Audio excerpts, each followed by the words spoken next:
Ladies and gentlemen, I look forward to checking this work for you. Make sure you have done pages 116 and 117 in your grammar book. And here we go to check them. You will be having a quiz tomorrow, so double check that you're ready to go. Let's begin and take a look at sentence number 1. I'm going to make this get a little bigger. There you go. You should have noticed that you have a subject and a predicate as family and watched. Your two prepositional phrases should be marked as in the twilight, preposition, twilight object of the preposition, the is an adjective, and from the front window, marked as a prepositional phrase with from as the preposition, window is the object of the preposition, your two adjectives modifying here. You must also have both sets of phrases marked as adverbial elements and prepositional phrases. Check your work, make any marks that you need to in red. Moving to letter B, your subject of the sentence is geese and your predicate verb is flew. Your two prepositional phrases are above the wispy clouds, preposition above, clouds is your object of the preposition. These two are your adjectives telling more about clouds.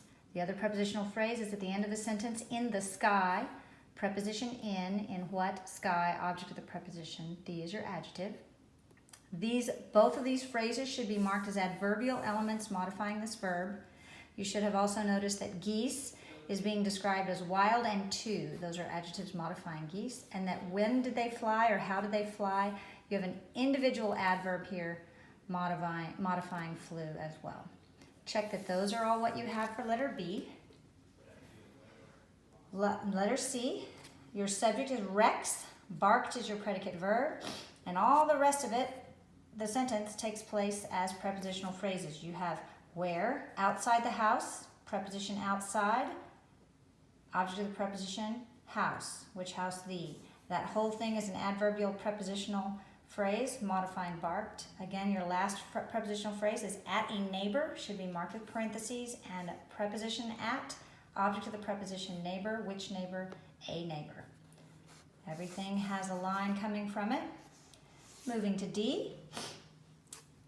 Subject is grandfather. Grandfather read is your predicate verb. Read what? We do finally have a what answered in this sentence. Read stories. Stories is your direct object receiving the reading. What kind of, familiar, and many types of stories are adjectives modifying stories. Your only prepositional phrase is inside the house, telling where they read. Inside is the preposition, object of the preposition house, adjective is modifying house. The entire phrase is acting as an adverbial element, modifying the verb read or read.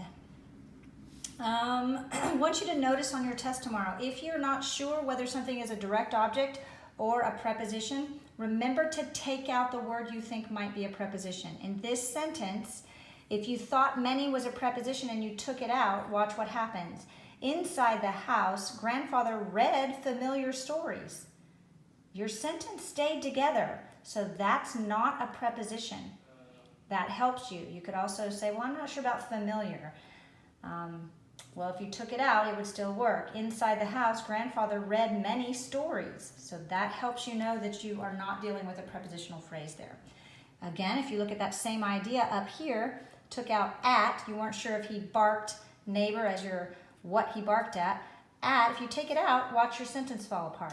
Outside the house, Rex barked a neighbor. Oh, it just fell apart. So you know it's a preposition. Please look down at what is a preposition. You should have these very same words, and you should have a capital letter at the beginning and check that you have a period at the end. This is going to be important for your test tomorrow. A preposition is a part of speech used to show the relationship between certain words in a sentence. That's exactly what you should have written there.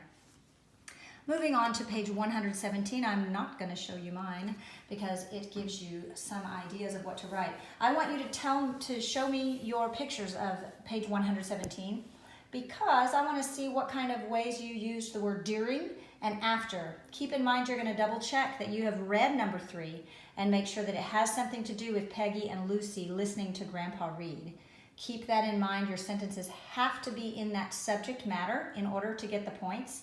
And you can choose for your prepositional phrase to either be at the beginning or the end of the sentence. It does not matter. But if it's at the beginning of the sentence, it must be followed by a comma. So after you've checked all that, send me a picture. I look forward to seeing it. And you, ladies and gentlemen, are ready for your grammar quiz on Wednesday. Nice work.